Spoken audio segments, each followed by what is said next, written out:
Oke, Bismillahirrahmanirrahim. Assalamualaikum warahmatullahi wabarakatuh. Alhamdulillahirrahmanirrahim.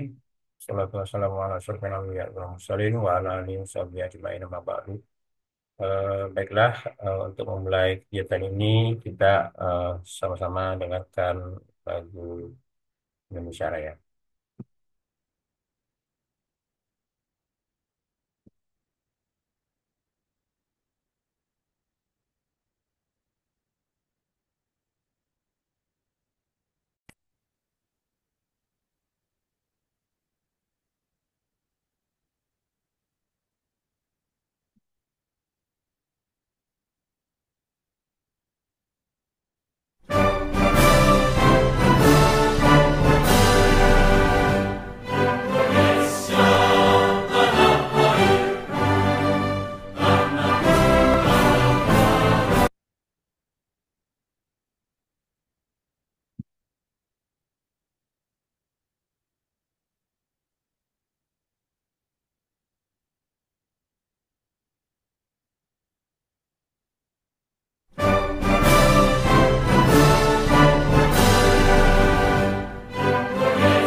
Oke, selanjutnya saya akan memberikan pengarahan-pengarahan sambil menunggu. Saya mengundang Imam Besar Masjid Mujahidin untuk memberikan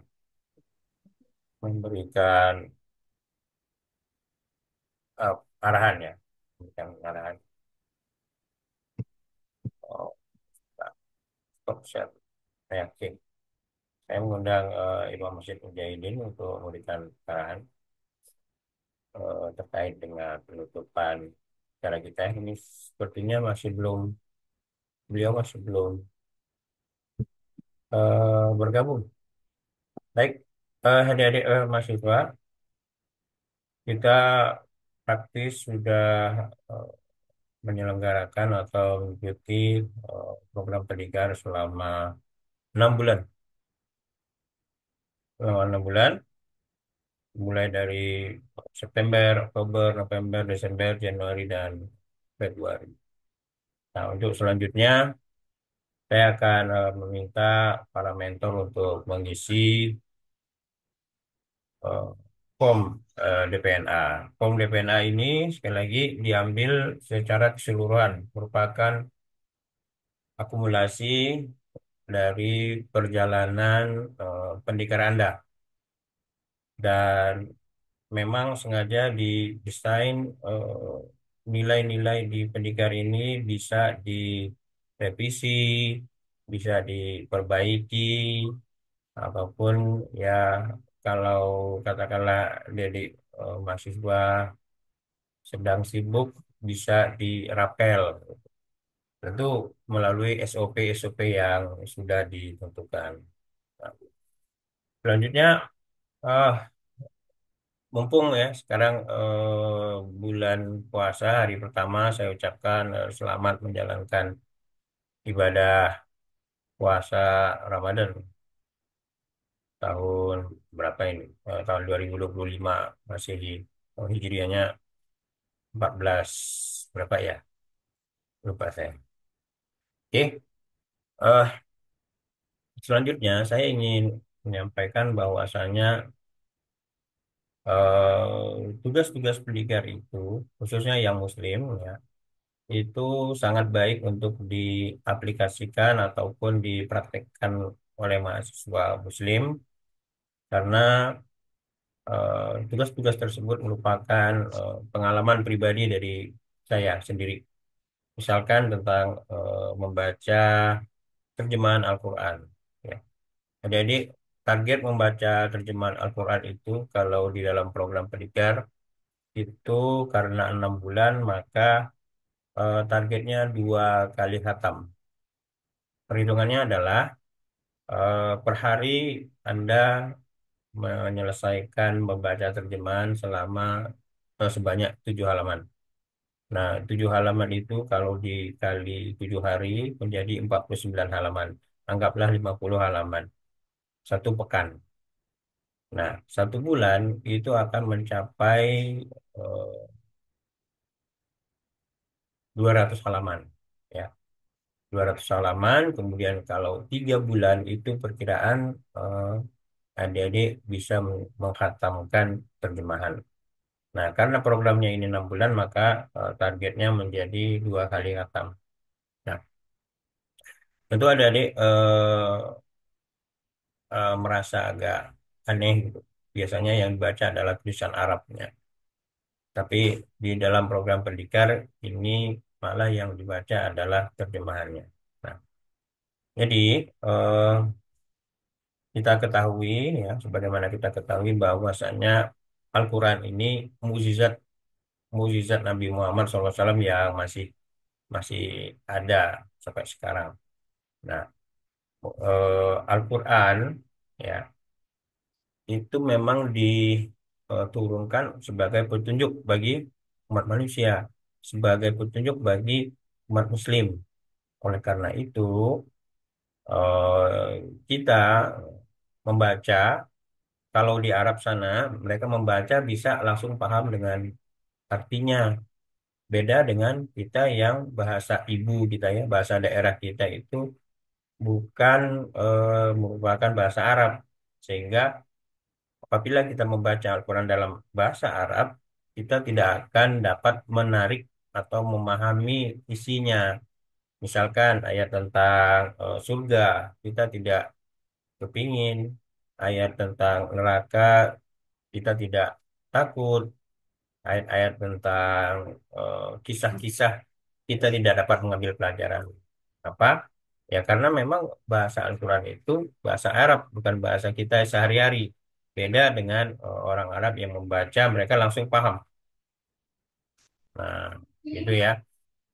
Eh, ini juga terjadi di kalangan Barat. Ya. Anda lihat orang-orang yang masuk agama Islam dari bangsa Barat sana, mereka juga nggak ngerti bahasa Arab, tapi mereka membaca terjemahan Al-Quran dalam bahasa Inggris, gitu ya, bahasa Barat lah di sana. Nah, karena mereka memahami isinya, ya, mereka paham, makanya mereka berbondong-bondong untuk masuk ke dalam agama Islam. Nah, itu.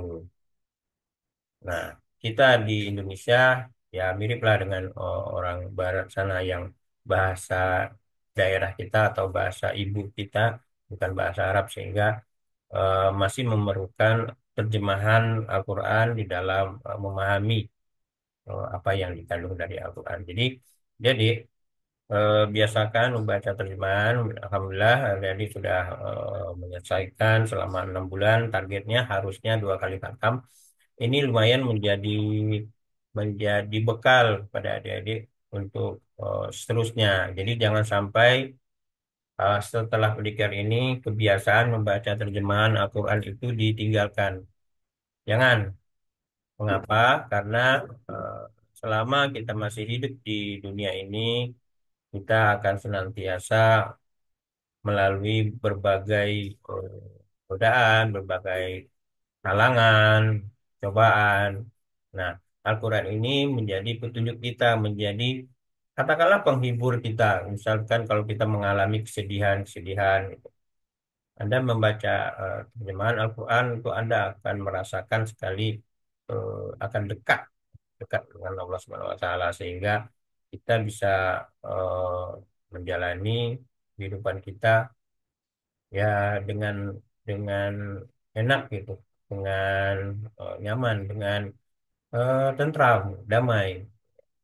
Karena kita tahu bahwasannya kalau adik-adik membaca terjemahan Al-Quran surat Al-Hadid ya, surat yang ke-22 surat yang ke-57 ayat 22-23, di situ disampaikan bahwasanya kita jangan terlalu bersedih, kita jangan terlalu gembira karena semua yang akan kita alami itu gitu, sudah ada dalam catatannya, sudah ada catatannya. Bahkan sebelum kita diciptakan, itu sudah ada nasib kita di situ. Nah, cuman sekali lagi kita diberi kemampuan atau diberikan pilihan untuk melakukan hal yang baik atau yang buruk. Tuju roha wa taqwaha. Oleh karena itu, kita selalu ambil yang baik-baik. Jangan kita ambil yang buruk-buruk. Nanti apa nasib kita akan mengarah ke yang buruk kalau kita ambil yang buruk. Kalau kita selalu ambil yang baik-baik, maka nasib kita akan senantiasa baik-baik. Nah, itu ya ada kaitannya dengan kodok dan kodar gitu ya. Nah, jadi itu khususnya tentang membaca terjemahan Al-Quran. Selanjutnya, adik-adik juga mendapatkan apa namanya zikir. Nah, zikir, zikir kalau saya namakan itu dengan zikir Lailatul Qadar. Nah, mengapa saya mengambil zikir Lailatul Qadar? Sekali lagi, apalagi kita ini di bulan puasa ya. Jadi sesungguhnya malam malam Lailatul Qadar itu malam 1000 bulan. Ada dibayangkan malam yang sangat mulia itu kalau kita beribadah pada malam tersebut gitu ya, kita akan diganjar dengan nilainya dengan 1000 bulan. Nah, ceritanya, ya ceritanya Siti Aisyah, istri dari Nabi, itu kan bertanya pada Rasulullah, kalau sekiranya beliau ketemu dengan malam Lailatul Qadar, apa yang harus dikerjakan, apa yang harus dilakukan? Kan banyak tuh kalau kita lihat orang-orang itikaf membaca Al-Quran, sholat, gitu kan, eh, ya ngaji, atau diskusi-diskusi tentang keislaman, gitu ya, zikir, macam-macam kan. Nah, ternyata ya Siti Aisyah, ya, salah satu istri Nabi yang terkenal dengan kecerdasannya, beliau bertanya, kalau ketemu dengan malam Lailatul Qadar, apa yang harus dikerjakan? Rasulullah menyampaikan, baca ini, baca doa itu. Allahumma innaka afuwun tuhibbul afwa fa'fu anni. Itu ya. Nah, ternyata kalau adik-adik memahami eh, bunyi dari doa tersebut, Allahumma innaka, ya Allah sesungguhnya engkau, innaka afuwun, engkau maha pengampun, tuhibbul afwa, mencintai orang-orang yang selalu minta ampun. Fa'fu anni, maka ampunilah aku. Itu kan doa yang biasa disebut dengan doa minta ampun. Kadang kita juga menggunakan istighfar kan, astagfirullah, astagfirullah, mohon ampun pada Allah. Nah, mengapa ada dua hal yang berbeda ini? Beda pengucapannya, beda ininya, tapi artinya mirip-mirip, sama minta ampun. Ternyata para ulama itu sudah mengkaji mengapa ini. Kan sama-sama minta ampun. Ternyata beda. Jadi kalau kita baca istighfar itu kita betul diampuni. Tapi masih ada dalam catatan dosanya, itu masih ada dalam catatan. Walaupun kita diampuni. Sebaliknya kalau kita membaca doa Allahumma innaka afuwun tuhibbul afwa fa'fu anni, maka kata Allah, ya, ini kata apa, para ulama, itu diampuni sekaligus dihapus. Nah, itu pilih yang mana? Mau kita diampuni masih ada catatannya, malu kita, atau kita pilih yang eh, diampuni juga sekaligus dihapus. Nah, itu. Jadi itu ya, jadi mengapa saya mengambil zikir Lailatul Qadar. Nah, ternyata juga zikir itu bukan diucapkan sekali-sekali, dijadikan wirid, dijadikan apa ya, kebiasaan. Jadi kita membaca zikir itu, kita selalu mohon ampun gitu ya, bukan sekali-sekali. Jadi kalau mau mohon ampun pada Allah sekali-sekali gitu, jangan. Selalu mohon ampun itu selalu tuh terus-terusan. Nah, kalau di dalam pendikar saya targetkan setengah jam lah per hari. Entah itu mau dirapel habis sholat subuh, atau dicicil habis sholat-sholat fardu, gitu ya, atau pada saat bangun malam, selalu minta ampun pada Allah. Nah, itu banyak manfaatnya. Nah, kalau adik-adik baca postingan saya di Facebook, itu di bagian eh, komentar itu banyak kisah-kisah mengapa orang itu selalu mohon ampun, gitu ya. Dan juga, nah, di pendikar saya ubah nih ujungnya. Tadinya Pak Fuani menjadi Pak Fuan Huma. Nah, Pak Fuan Huma itu kepada mereka, baik laki-laki maupun perempuan. Nah, saya anjurkan kepada orang tua, arahkan kepada orang tua. Jadi Allahumma innaka afuwun tuhibbul afwa fa'fu anhuma. Kita minta ampun untuk orang tua kita, baik masih hidup maupun sudah meninggal, gitu ya. Selalu kita mohon ampun untuk kedua orang tua kita. Karena apa? Karena ya dari kedua orang tua kita lah kita bisa dilahirkan. Jadi eh, kita tidak bisa membalas, ya, membalas eh, jasa dari kedua orang tua kita. Nggak akan bisa. Nah, ternyata kalau kita beribadah gitu ya, mendoakan orang tua kita, kita juga dapat ini, dapat pahalanya. Jadi jangan dikira kita tidak berdoa untuk diri sendiri terus kita tujukan kepada orang tua, kemudian kita tidak mendapatkan pahalanya, itu salah. Jadi kita memohon ampun untuk kedua orang tua kita, untuk memohon ampun untuk orang lain gitu. Kita juga mendapatkan pahalanya. Nah, beda dengan orang yang apa minta ampun khusus untuk dirinya sendiri. Dia betul, tapi dia tidak mendapatkan pahala apa namanya mendoakan orang lain. Wabil khususnya mendoakan pada orang tua. Nah, itu yang terkait dengan zikir, zikir Lailatul Qadar. Nah, terkait dengan sholat, ya, jadi biasakan sholat itu awal waktu. Jadi begitu azan, udah langsung ke masjid. Begitu azan, langsung ke masjid, kecuali kalau kita sedang kuliah, ya mau gak mau, kita harus ikut eh, kelas. Tapi setelah kuliah bubar, nah kita ambil kesempatan agar kita mengutamakan untuk beribadah pada Allah. Itu ya. Nah, adik-adik ini ingin hidup di dunia berapa lama? Kita hidup di dunia terbatas. Mau umur yang lama, nanti adik-adik lihat aja kalau 80-90 tahun. Itu adanya di panti jompo dengan kesehatan yang sudah menurun. Jadi berapa tahun? 60-70. Ya, kalau kita diberikan kesehatan 60-70 pun kalau kita tidak kuat, ya kita akan selalu terbaring. Otomatis umur kita nggak lama sebenarnya di dunia. Kalau kita sudah baca Al-Quran, Al-Quran itu sudah menjelaskan bahwa nanti setelah kita meninggal, kita akan dibangkitkan. Ya, saat meninggal dikubur, nanti kita akan dibangkitkan di hari kiamat. Nah, nanti kita akan dihisap, dihitung eh, banyak pahalanya atau banyak dosanya. Kalau banyak pahalanya masuk surga, kalau banyak dosanya ya masuk neraka.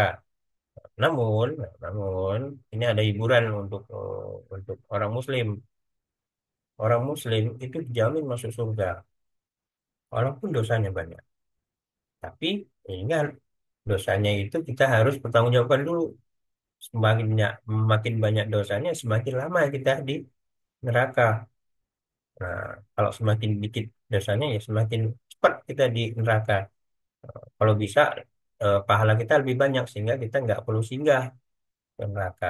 Itu ya, adik-adik. Itu yang harus adik-adik pahami. Kapan kita ujian kita di dunia ini selesai ya sampai kita mati.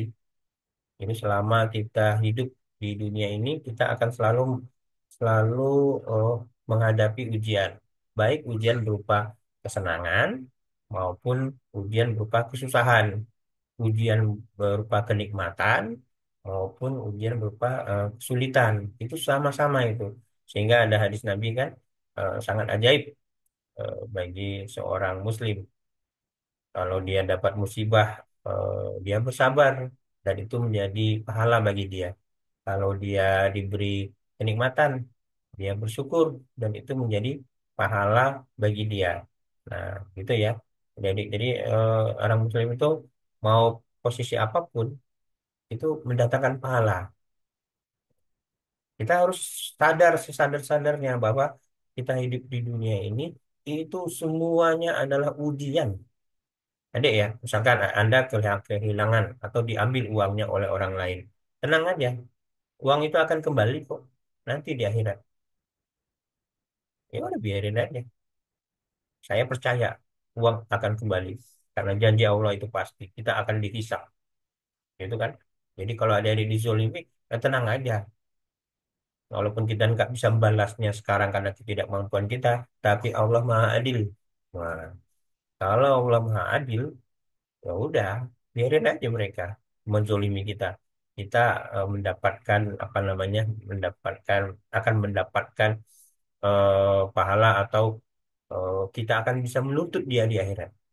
Jadi nanti itu di akhirat tuh ada eh, ada katakanlah ya dari hadisnya ada dua orang Nabi itu dalam satu majelis terlihat tersenyum, tawa gitu kan, habis itu sedih. Gitu. Sahabat bertanya, wahai Rasulullah, mengapa Anda senyum kemudian sedih gitu? Terus kata Rasulullah, nanti di akhirat tuh ditunjukkan ada dua orang hamba. Yang satu mengadukan eh, yang lainnya. Ya Allah, eh, ambillah eh, pahala yang bersangkutan karena dia telah menzolimi saya, gitu loh. Berhutang kepada saya atau menzolimi saya atau mengambil barang saya dengan hak dengan tidak haknya gitu, jadi tanpa hak. Kata Allah, eh, ya dia tidak punya pahala lagi. Kalau demikian, pikullah dosa saya. Maksudnya dosa saya itu dipindahkan ke yang bersangkutan. Jadi kalau di akhirat itu nanti barter sistemnya nih antara dosa dan pahala. Jadi pahala yang kita kumpulkan, kalau kita punya kesalahan, kita akan membayarnya dengan pahala gitu. Jadi dosa dosa kita juga akan akan bisa pindah pada orang karena dia tidak bisa membayar dengan pahalanya, dosa kita yang dipikulkan kepada yang bersangkutan. Nah, seperti itu. Tapi, gitu ya, kata Allah, coba lihat ke atas, lihat ke atas. Digambarkan kata Nabi, eh, ada sesosok gitu yang penuh dengan cahaya emas di singgasananya. Eh, Orang tersebut bertanya, siapa itu, malaikat kah? Bukan. Orang ini kah? Orang soleh kah? Bukan. Orang yang orang yang mengampuni saudaranya. Nah, jadi Dedek, ada pelajaran di sini, kita mengampuni saudara kita itu tuh ternyata itu pahalanya besar kita mengampuni saudara kita. Begitu juga ada kisah kan, dalam satu majelis Nabi itu akan masuk ahli surga. Nggak lama kemudian sebulan masuk. Besoknya lagi Nabi mengatakan dalam satu majelis akan masuk ahli surga. Sebulan tersebut yang kemarin datang. Besoknya lagi Nabi mengatakan kepada sahabatnya akan masuk ahli surga. Sebulan itu. Ya kan udah 3 kali sebut sama Nabi ahli surga, ahli surga. Nah, sahabat ada yang penasaran kan. Diikutinya lah si Fulan itu. Kemudian dia berkata kepada si Fulan, "Eh, aku mau nginap di tempatmu gitu. Karena aku ada berselisih dengan keluarga. Nah, oke, silakan nginap. 1 malam, 2 malam, dilihatnya sebulan itu biasa-biasa aja nih. Bisa-biasa aja. Ya, sholat, bangun malam, bangun biasa aja, habis itu tidur gitu kan. Habis itu sahabat bertanya, sahabat ini, oh nggak ada bedanya dengan aku gitu kan. Habis itu dia mau izin lah mau pulang. Ternyata nggak ada nih yang dibilang sama Nabi itu ahli surga. Terus eh, sebelum sebelum keluar dari rumah itu sahabatnya bertanya, baik, Plan, eh, kamu itu ya, bukan saya itu sebenarnya nggak berselisih dengan keluarga. Cuman kamu itu disebut-sebut sama Nabi sebagai ahli surga 3 kali turut-turut. Oh, oh gitu ya, gitu ya. Oh saya ya amalan saya seperti biasa aja yang kamu lihat setiap malam 3 malam itu. Terus sahabat tuh mikir-mikir, oh mungkin ada satu kebiasaan saya katanya. Saya punya satu kebiasaan. Jadi kalau saya sebelum tidur itu saya ingat-ingat gitu kan. Saya ketemu dengan siapa siapa siapa. Terus saya maafkan mereka kalau mereka berbuat salah pada saya. Ternyata itu yang membuat dia menjadi ahli surga. Orang yang maafkan saudaranya.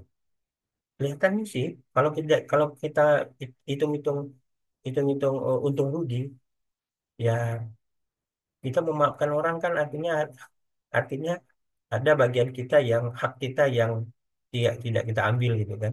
Ada hak kita yang diambil oleh orang lain gitu. Iya kan? Tapi ternyata itu mendatangkan pahala dan itu sekaligus membuat hati kita itu lembut. Kita tidak terbiasa dengan eh, keras kepala ataupun tidak tidak terbiasa dengan apa ya ada sifat pemanas gitu. Jadi kalau kita selalu memaafkan, memaafkan, memaafkan, maka pada diri kita itu eh, kita akan apa ya menjadi seseorang yang ramah, menjadi seorang yang pemaaf, seorang yang mudah untuk bergaul gitu, seseorang yang ya disukai orang lain. Ya, orang pemaaf kan disukai sama orang lain, gitu kan. Nah, itu ternyata itu ada pahalanya loh. Itu tuh ada pahalanya. Jadi yakinlah gitu ya, apapun yang kita kerjakan gitu, di dunia ini itu disaksikan oleh Allah Subhanahu Wa Taala, dan itu ada nilainya, pahalanya. Ya, sebagaimana hari inilah adik-adik kan puasa nih, adik kan puasa, adik-adik bisa nih masuk ke dalam kamar sendirian nggak ada yang lihat gitu. Bisa nih adik-adik makan minum di dalam kamar bisa, tapi apa yang membuat adik-adik nggak mau makan, nggak mau minum, nggak mau membatalkan? Karena adik-adik masih punya keyakinan, keimanan bahwa ini perintah Allah. Ini kalau kita benar-benar puasa maka kita akan eh, diberi pahala oleh oleh Allah Subhanahu Wa Taala dan mendapatkan rahmat ampunan gitu kan. 10 hari pertama, 10 hari kedua, 10 hari ketiga itu kan ada ini rahmat, maghfirah, ampunan gitu kan. Nah, seperti itu. Jadi asik aja sih sebenarnya. Kalau kita penuh dengan keyakinan, keimanan kita kepada Allah, keimanan kita kepada kitab Al-Quran dengan isi-isinya gitu. Selalu kita baca, kita baca aplikasi semuanya dalam kehidupan sehari-hari gitu. Memaafkan orang lain, asik-asik aja gitu. Nah, itu pesan saya itu. Terus berikutnya yang ingin saya sampaikan adalah eh hendaklah kita menjadi penerus risalah kenabian. Penerus risalah kenabian itu walaupun kita tidak harus menjadi nabi gitu ya, tapi kita menyampaikan apa yang menjadi apa yang menjadi pekerjaan Nabi gitu, atau apa yang menjadi nasihat dari Nabi Muhammad SAW. Misalkan sampaikanlah olehmu walaupun satu ayat dan menasihati tuh. Nah, ini kaitannya nanti dengan para mentor nih. Mentor ya. Anda kalau kalau Anda menyampaikan suatu kebaikan, kemudian kebaikan tersebut diamalkan oleh eh, orang lain, gitu ya, maka Anda juga akan mendapatkan pahala atas amal yang diamalkan oleh orang lain tersebut. Kayak inilah MLM, multi level marketing. Jadi Anda menyampaikan satu ilmu, satu nasihat gitu, dari ayat-ayat Al-Quran gitu, maupun hadis gitu ya. Nah, orang lain mengaplikasikannya. Dan ini juga mendapatkan pahalanya tanpa mengurangi pahala dari orang yang melakukan tersebut. Nah, saya membayangkan ya, nanti nih, pada hari kiamat kita akan terheran-heran dengan pahala yang kita miliki. Karena apa? Karena ini komisi apa multi level marketing itu pahala yang selalu mengalir walaupun kita sudah meninggal. Pahala selalu mengalir pada kita walaupun kita sudah meninggal. Kalau kita meninggal kan kita nggak bisa sholat lagi kan, nggak bisa puasa gitu, nggak bisa zakat, sedekah itu nggak bisa lagi. Tetapi gitu kata Nabi, eh, meninggalnya anak Adam ya terputus amalnya kecuali tiga: amal amal jariah, ilmu yang bermanfaat, doa anak yang soleh. Nah, untuk doa anak yang soleh ini saya wanti-wanti kepada mahasiswa dan mahasiswi, karena untuk mendapatkan anak yang soleh maupun soleha itu berasal dari orang tua yang soleh dan soleha juga. Artinya, adik-adik dalam mencari pasangan hidup, baik mahasiswa maupun mahasiswi, baik baik mencari suami atau mencari istri, itu carilah orang yang soleh atau soleha, karena kita akan melahirkan, kita akan mendapatkan keturunan yang tergantung dari kedua orang tua dari anak tersebut. Kalau kedua orang tuanya soleh soleha, insya Allah anaknya bisa soleh soleha. Tapi kalau salah satu dari keduanya atau keduanya yang tidak soleh soleha, biasanya jarang, bukan saya katakan tidak ya, jarang itu akan mengikuti, akan berbeda dari temperamen kedua orang tuanya. Nah, itu doa anak yang soleh sangat penting. Terus amal jariah, ilmu yang bermanfaat. Nah, ilmu yang bermanfaat ini ada nih. Kalau mentor-mentor tuh Anda harus bangga, Anda harus tersenyum gitu ya. Anda harus senang gitu. Walaupun Anda tidak melakukan amal, tapi Anda menyampaikan pentingnya amal-amal tersebut kepada adik-adik binaan atau adik-adik menti gitu ya, Anda akan mendapatkan pahala dari yang mereka kerjakan tanpa mengurangi pahala dari adik-adik tersebut. Jadi adik-adik kalau dapat eh, arahan dari para mentor, adik-adik mengamalkan, adik-adik dapat pahala. Mentor Anda juga dapat, walaupun apa namanya tidak mengurangi gitu, pahala yang diterima oleh adik-adik.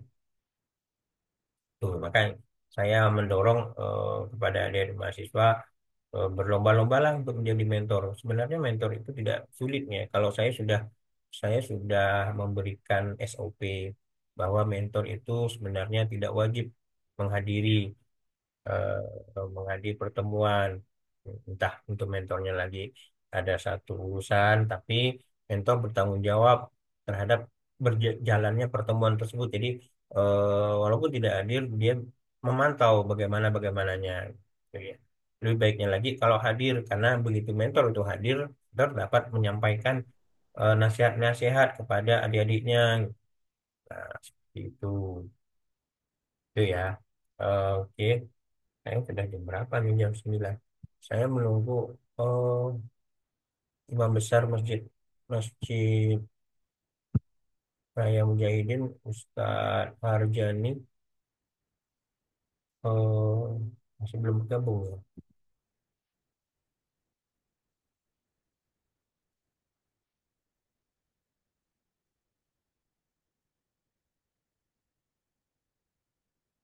Iya, belum bergabung. Oke lah. Sambil jalan ya, sementara menunggu Ustadz Harjani, imam besar Masjid Raya Mujahidin, saya meneruskan nih arahan-arahan saya. Nah, eh adik-adik nanti ditunggu saja eh, nilai akan saya umumkan melalui website ya. Ada websitenya nih. Coba saya buka ya websitenya.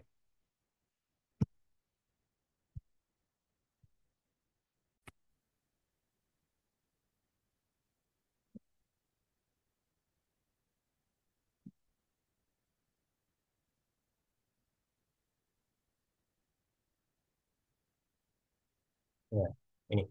Jadi adik-adik nanti buka aja website Pendekar Hutan ACID. Nah, di website Pendekar Hutan ACID ini nanti adik-adik bisa eh, klik sini nih, cek atau validasi DPNA. Jadi eh, nilai kelulusan adik-adik itu bisa dilihat di sini nanti. Ini untuk validasi DPNA.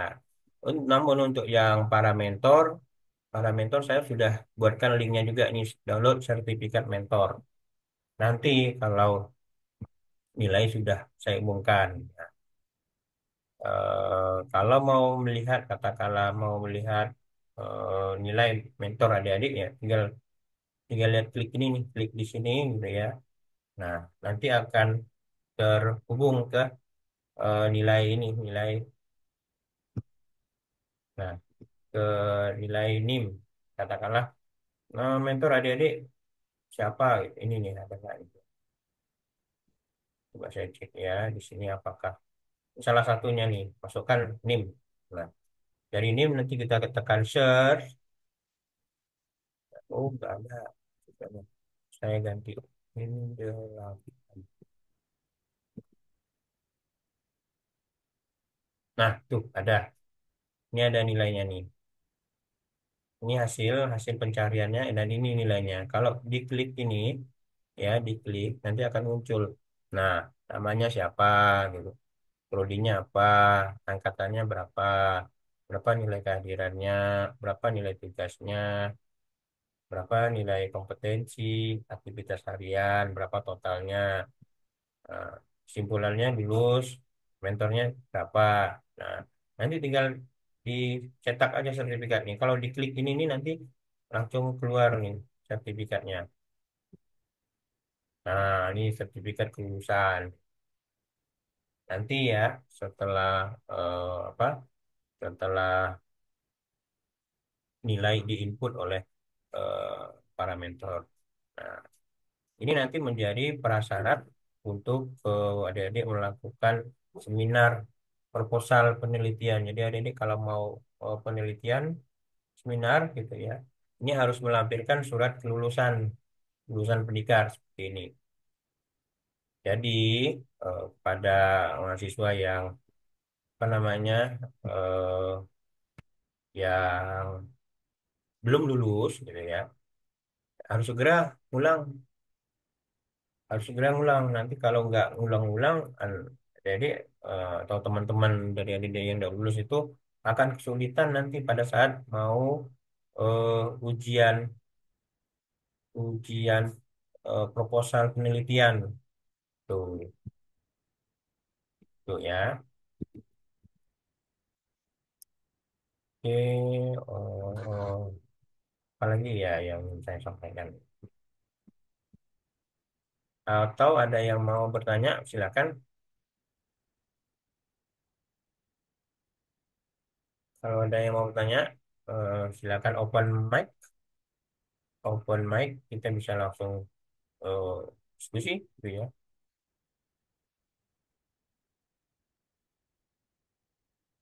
Jadi, nah terkait dengan DPNS, DPNS 1, DPNS 2, DPNS 3, DPNS 4, 5, 6, 7, itu perhitungannya adalah akumulasi.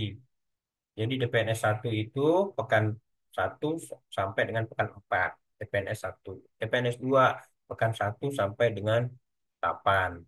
DPNS 3 pekan 1 sampai dengan pekan ke-12. DPNS 4 pekan 1 sampai pekan ke-16. DPNS 5 pekan 1 sampai 24, kan? Nah, terus sampai dengan DPNS 7 gitu ya. Terakhir DPNS 7 kayaknya. Karena 2 pekan kelebihannya itu merupakan bonus. Misalkan ada yang kekurangan-kekurangan dalam perhitungan DPNS, nah, itu nanti bisa ditutupi sebelum dikeluarkan nilai DPNA. Ada yang jadi sekretaris ini kan. Jadi nanti baik perhitungan DPNS maupun perhitungan DPNA itu ya kita open, transparan semuanya. Jadi adik-adik bisa melihat sendiri nilai temannya, mengapa lulus, mengapa tidak lulus, mengapa nilainya sekian gitu. Dari hasil laporan yang dikerjakan. Gitu juga dengan tugas pribadi gitu ya, update status di media sosial itu juga nanti cek. Jadi saya minta, bahkan di dalam SOP sudah saya jelaskan, status-status media sosial Anda itu harus disetting publik, disetting publik, bukan setting teman, setting publik, agar nanti ada orang lain atau katakanlah saya mendapat laporan ada salah satu mahasiswa yang tidak mengerjakan tugas. Saya cek nih, saya cek. Oh, bentar. Assalamualaikum. Kak, silakan beli. Oh, mobil itu. Eh, saya sih sebenarnya ingin ya sebentar aja sih tahu sih dari kita untuk memperkuat adik-adik dalam kita. Kalau bisa masuk di Zoom itu sampaikan apa yang ingin disampaikan. Masih, masih. Saya sedang memberikan arahan kepada adik-adik mahasiswa. Silakan Ustaz. Ya, ya, ya. Baik, baik, baik, baik, baik, Ustaz. Terima kasih. Oke, adik-adik, saya mendapatkan telepon dari Imam besar Masjid Raya Mujahidin, Kiai Haji Harjani, Doktor, Kiai Haji Doktor Harjani MA. Beliau imam besar Masjid Raya Mujahidin, sekaligus pimpinan Pondok Pesantren Labaik. Tuh. Nah, nanti beliau bergabung, ingin saya minta beliau untuk memperkuat mentalitas, untuk memperkuat semangat dari adik-adik mahasiswa Universitas Tanjung Priok. khususnya ya mahasiswa Muslim gitu. Saya memang mengagendakan pertemuan ini khusus untuk mahasiswa Muslim agar eh apa ya, mahasiswa Muslim itu memberikan contoh yang baik, memberikan eh, ya teladan yang baik ke kawan-kawannya.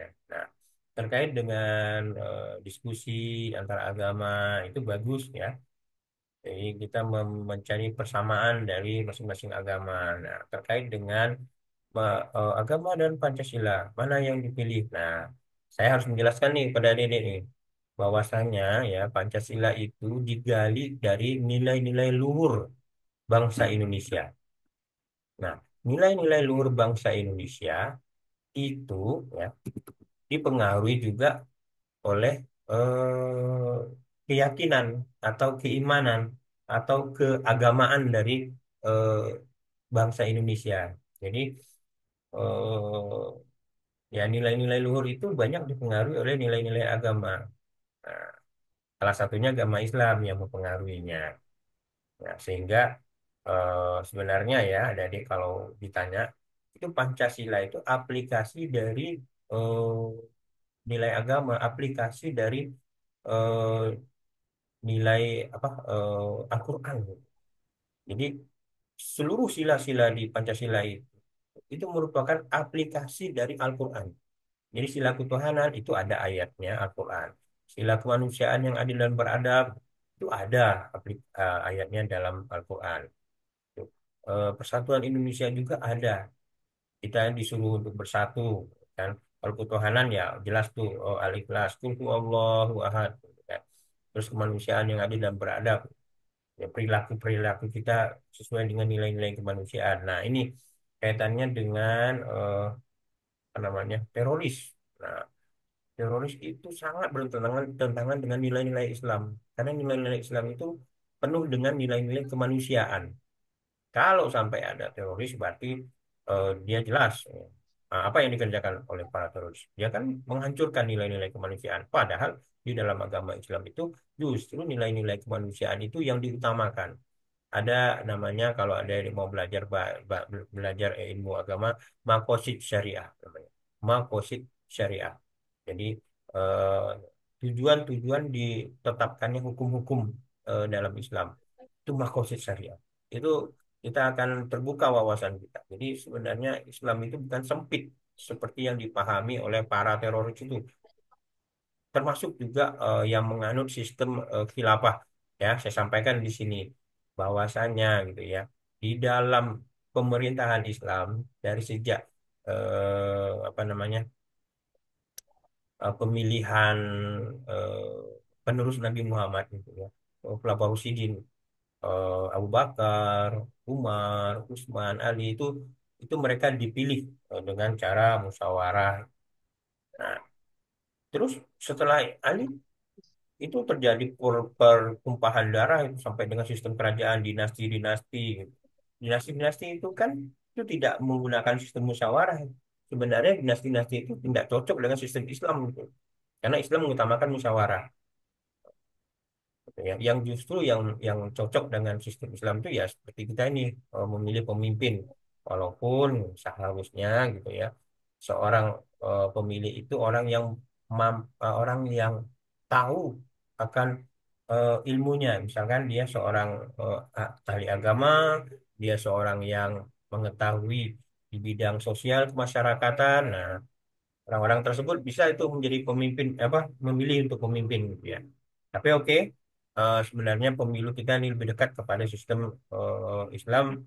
Nah, sekarang begini, sekarang ini eh, di dalam negara kita gitu ya, banyak sekali produk undang-undang itu yang sudah tanda kutip Islami, misalkan undang-undang tentang zakat, undang-undang tentang haji, undang-undang tentang bank syariah, bank Islam, gitu ya, undang-undang tentang pernikahan.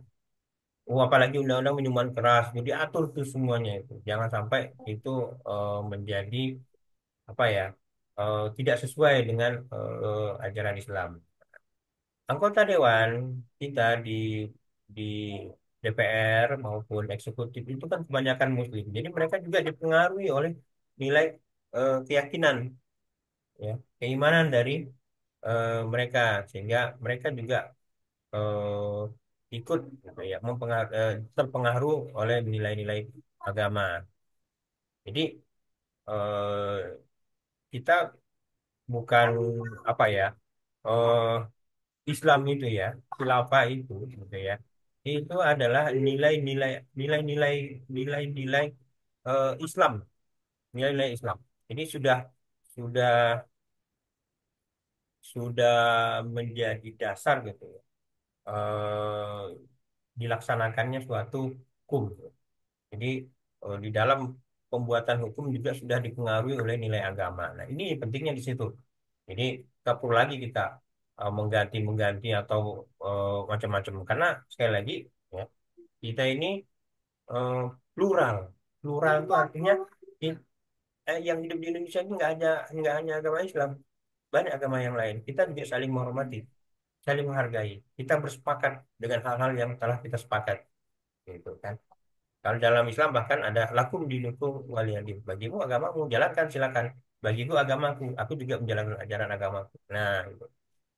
Jadi Islam pun jelas. Bahkan di dalam Al-Quran itu larangan kita untuk mencela, eh, mencela Tuhan agama lain. Ada tuh kalau adik-adik baca terjemahan itu, adik-adik akan melihat tuh ada larangan untuk mencela Tuhan agama lain. Oke, makasih Ustaz Harjani sudah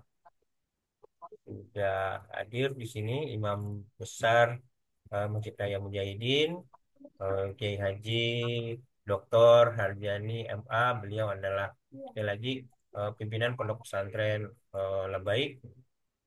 Eh, Silakan Ustaz, saya eh, minta untuk memberikan semangat kepada adik-adik pendidikan Muslim Intan untuk senantiasa taat dalam ajaran agama, gitu. Selalu menjadi penopang dakwah, gitu. Ikut ikut ikut menjadi mengambil peran serta meneruskan risalah kenabian, gitu. Sampaikan olehmu walaupun satu ayat, gitu kan. Nah, seperti itu. Karena sekali lagi eh, kita hidup di dunia, kita harus banyak-banyak nih mengumpulkan amal amal soleh gitu. Sehingga apabila nanti kita sudah meninggal, itu masih ngalir tuh amal soleh itu, amal jariah. Karena kita menyampaikan ilmu yang bermanfaat. Itu demikian, Ustaz. Saya sepenuhnya saya berikan pada Ustaz Harjani Hifdi. Silakan Ustaz. Baik, Bismillahirrahmanirrahim. Assalamualaikum warahmatullahi wabarakatuh. Waalaikumsalam warahmatullahi. Waalaikumsalam. Alhamdulillah alamin, wassalatu wassalamu ala asyrafil anbiya'i wal mursalin wa ala alihi wa ashabihi ajma'in. Amma ba'd. Alhamdulillah pada hari ini kita masuki bulan suci Ramadan, bulan yang penuh dengan kemuliaan, momentum yang bagus sekali kita untuk bertemu, dan terima kasih kepada Bapak Riyadi Budiman yang telah memberikan kesempatan kepada saya untuk hadir dalam acara dengan adik-adik mahasiswa ini. Eh, saya akan mengangkat firman Allah Subhanahu wa taala, yang fa'illahu alladzina amanu minkum walladzina utul ilma darajat. Allah akan mengangkat di antara orang-orang yang beriman di antara kalian dan orang-orang yang menuntut ilmu beberapa derajat. Eh, Ada sekalian, di dalam ayat di surah Al-Mujadilah tersebut tentang tentang keutamaan iman dan ilmu.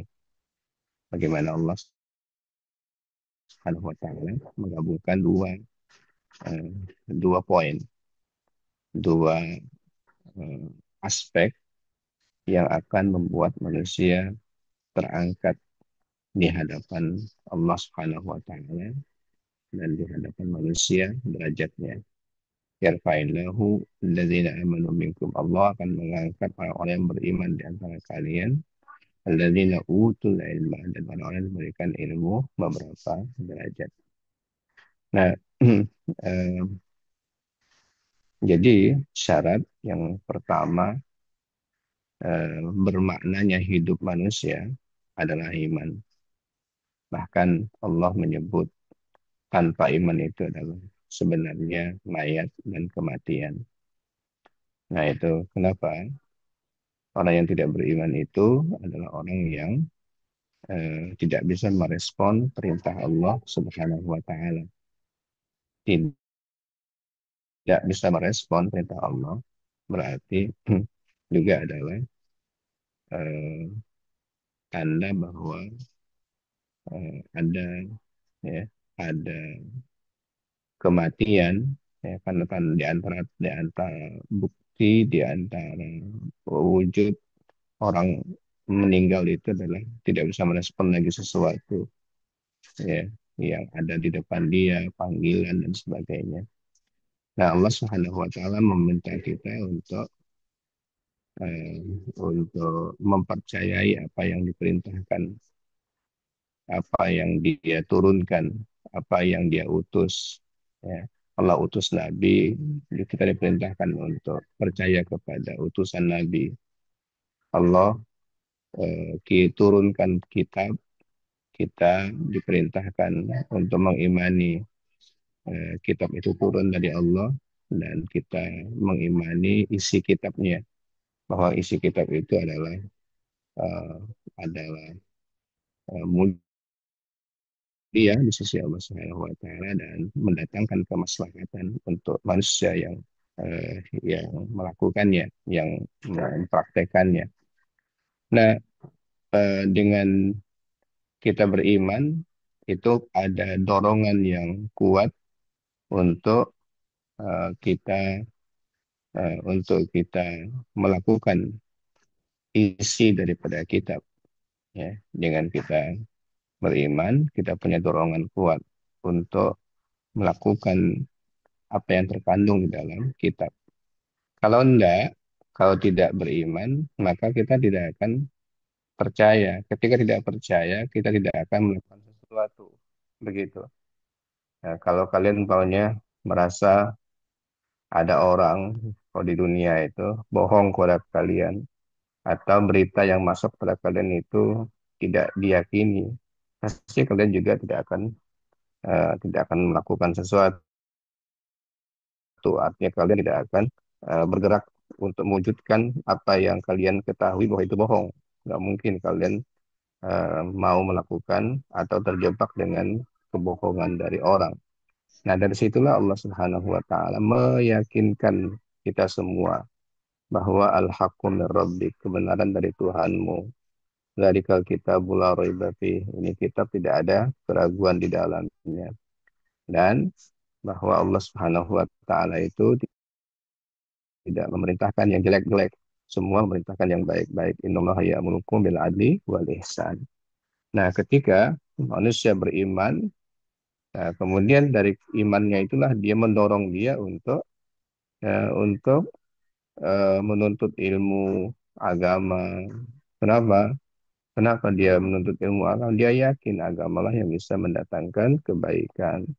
Lalu setelah itu dia diperintahkan juga untuk mendalami, mengeksplorasi apa yang ada di alam ini. Karena alam ini ciptaan Allah, di situ juga banyak sekali ilmu yang bisa didapatkan dari alam ini. Nah, ini semua adalah ya, ini semua adalah cara Allah ketika kita beriman, kemudian kita mendalami ilmu yang Allah Subhanahu wa taala turunkan dari Al-Qur'an, mendalami alam yang ada yang ada di semesta ini, maka nanti Allah akan mengangkat derajat kita. Nah, itu semua ya, kalian bisa lihat kenyataannya seperti itulah, bahwa manusia yang diangkat di hadapan Allah adalah orang yang berilmu.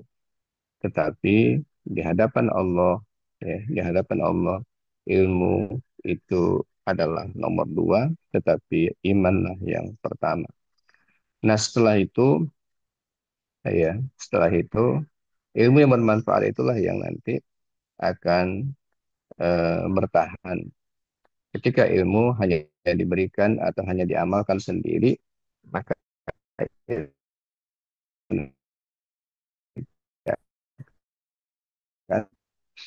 ya, ilmu itu mati.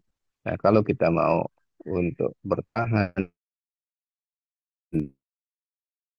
berkembang peradaban, jadi ilmu kalau mau belajar jangan tanggung tanggung. Ya. Sebuah ilmu itu mau diperdalam sedalam-dalamnya. Ilmu apa saja, ya. Tetapi jelas yang diperintahkan kepada kita adalah al-ilmu, ya, ilmun yuntafa'u bihi, ilmu yang bisa diambil manfaatnya oleh orang lain.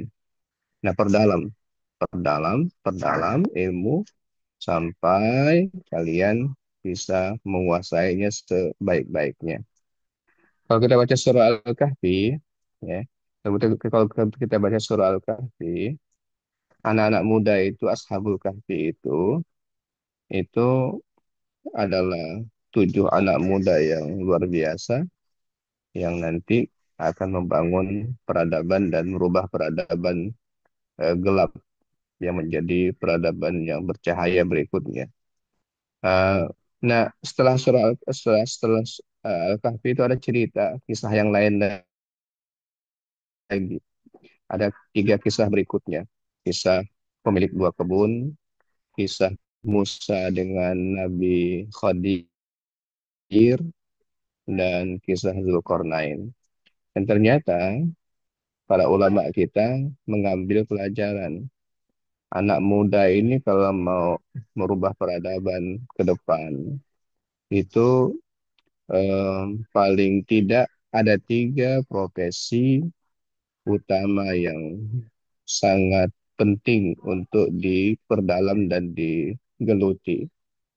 Yang pertama adalah diambil dari kisah Sahibul Jannatain, pemilik 2 kebun, yaitu yang pertama adalah menjadi pengusaha sukses di bidang apapun.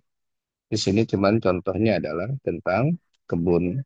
Kebun ini pengusaha kebun yang sukses ini betul-betul hasil kebunnya luar biasa, menunjukkan memang kebunnya bagus dan hasilnya luar biasa. Sampai dia mengatakan ma'alun wa anta bida hadhihi abada.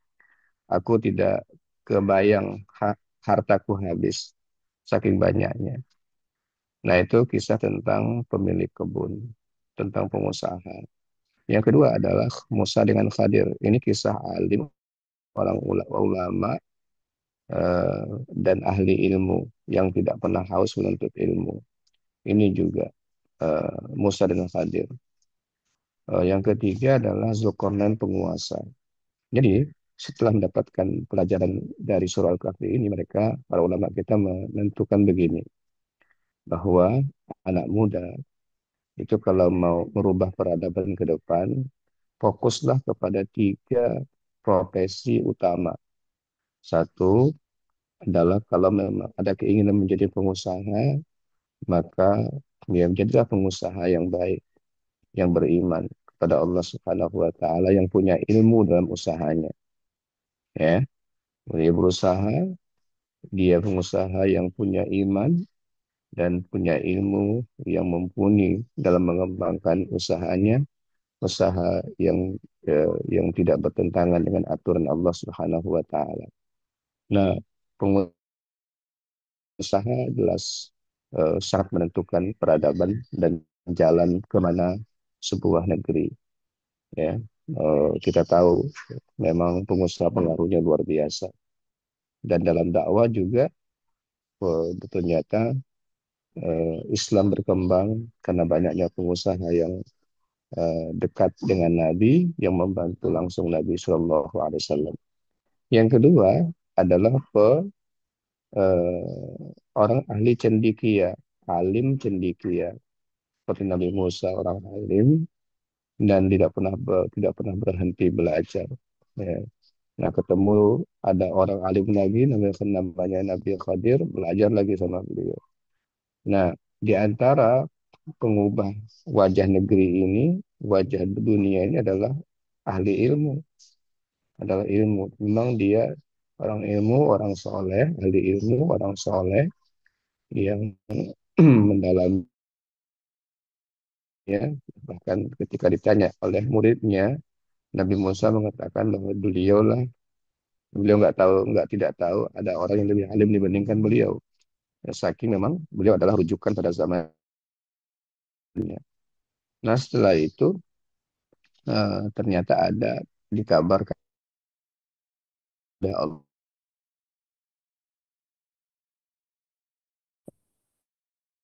ada orang yang punya ilmu yang mencari lagi dan ketemu sama Nabi Khadir belajar lagi. Nah, yang kedua adalah alim, cendekia. Ini kalau mau menjadi ilmuwan, silahkan dalami, jangan tanggung-tanggung. Kalau mau jadi pengusaha, usaha sampai jangan tanggung-tanggung. Yang ketiga adalah kalau mau menjadi penguasa juga, belajar ilmunya, jadi itu kuatkan iman dan kuatkan ilmunya, karena dalam kekuasaan nanti banyak jerat, banyak perangkap, banyak godaan, maka perlu keimanan yang kuat.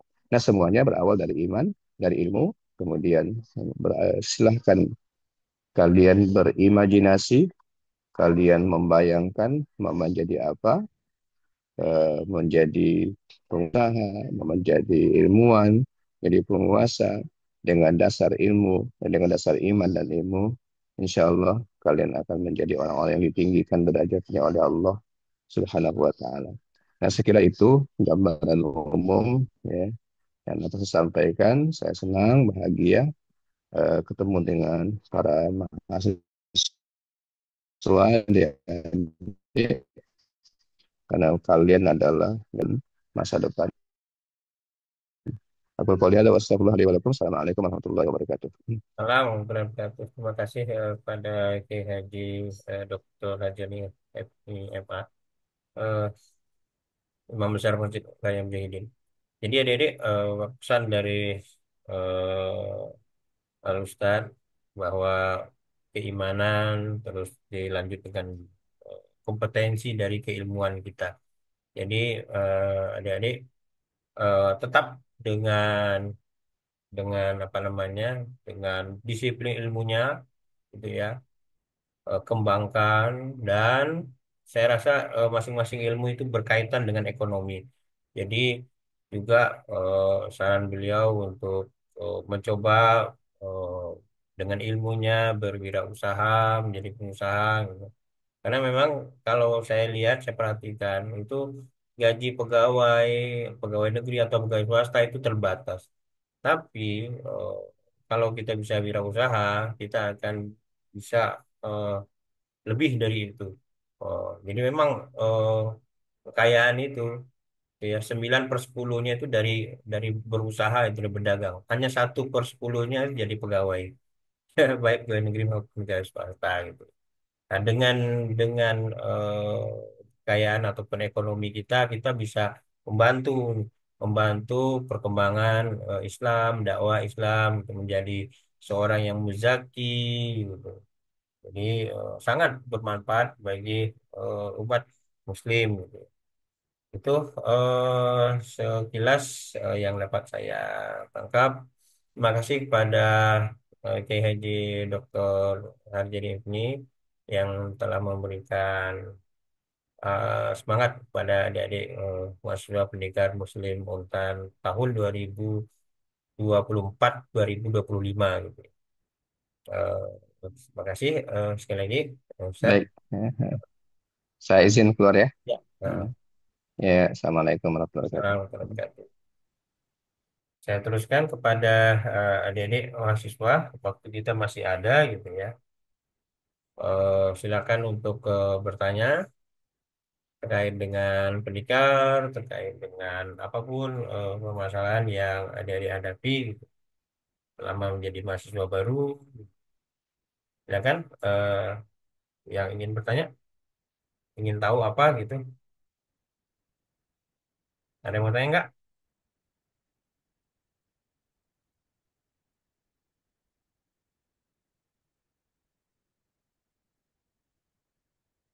Oh ya, tentang saya ingat tentang ini ya, zona integritas gitu ya.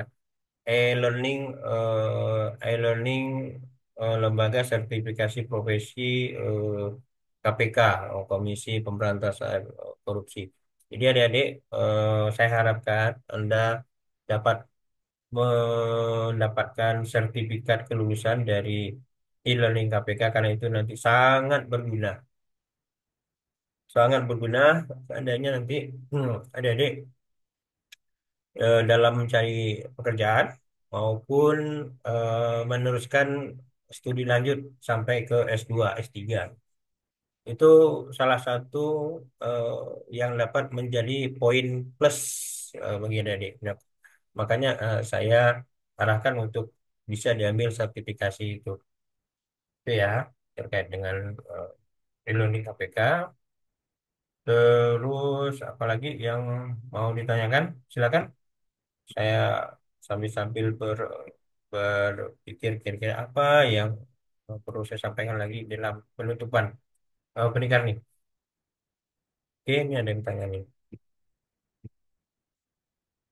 Oh, oh, tanya langsung silakan. Kalau siapa namanya Laila, open mic, unmute dulu suaranya. Laila mana? Ya, baik. Assalamualaikum warahmatullahi wabarakatuh. Wow. Perkenalkan nama saya Laila Fitriani dari keluarga pendekar Muslim, keluarga 127. Pak, izin bertanya. Sebelumnya kan saya sudah mengerjakan e-learning KPK dan e-learning padi itu sudah lama sekali. Nah, yang e-learning padinya itu udah saya post dan sertifikatnya juga sudah ada. Ya. Tapi yang e-learning KPK ini kan sudah lama, sekitar, maksudnya sudah dari tahun 2024 saya mengerjakan, cuman Ya. sertifikatnya tuh belum belum saya ambil. Apakah sekarang karena saya sudah mengerjakan, sertifikatnya itu masih bisa saya akses, Pak? Harusnya bisa diakses. Coba aja, dicoba aja diakses. Anda login dengan email yang sama, kemudian di-download. Bisa itu. Oke. Untuk pertanyaan yang kedua, Pak, kan sebentar lagi akan diumumkan untuk nilai kelulusan dari pendikar. Ya. Nah, apakah eh, yang lulus nanti itu diwajibkan untuk ikut mentor atau emang dipilih atau sesuai Oh, kemauan sendiri? oke. Terkait dengan mentor, saya open saja kepada seluruh mahasiswa Untan. Silakan yang mau, yang berminat jadi mentor, silakan mengajukan diri untuk eh, jadi mentor. Sampaikan aja ke mentornya masing-masing. Baik, terima kasih, Pak. Oke.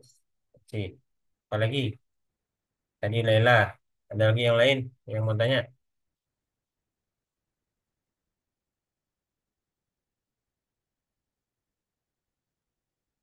Ada yang tanya lagi? eh Sementara menunggu input dari mentor, Anda juga masih masih berkesempatan untuk menyelesaikan tugas-tugas pendidikan yang sebelum-sebelumnya tidak terkerjakan. Gitu. Boleh, itu masih boleh dicicil, dirapel, gitu. Masih boleh. Ada lagi yang lain? Iya, Laila. Terima kasih kembali. Ada lagi yang lain?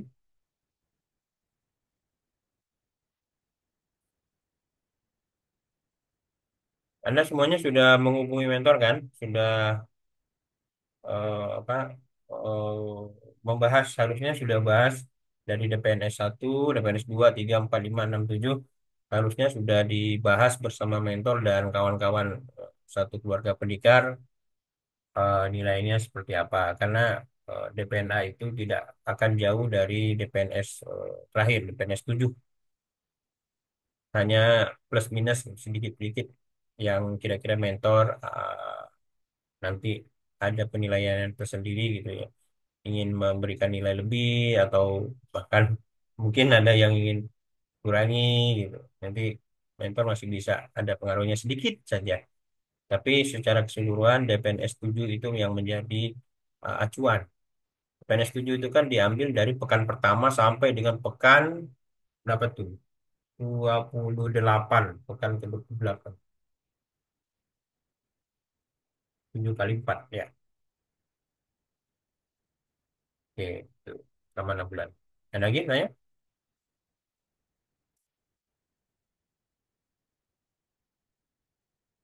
Kalau nggak ada, baik, kita tutup.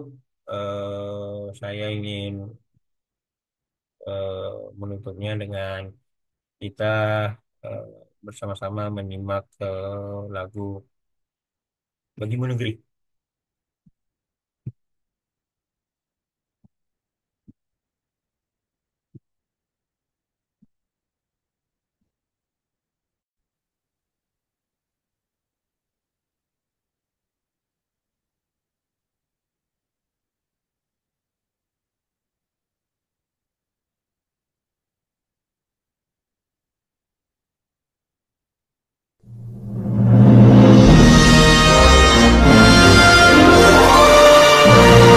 Kita share screen-nya sudah apakah share ya? Apakah sudah masuk share ya? Oh, sudah masuk dengan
sekian.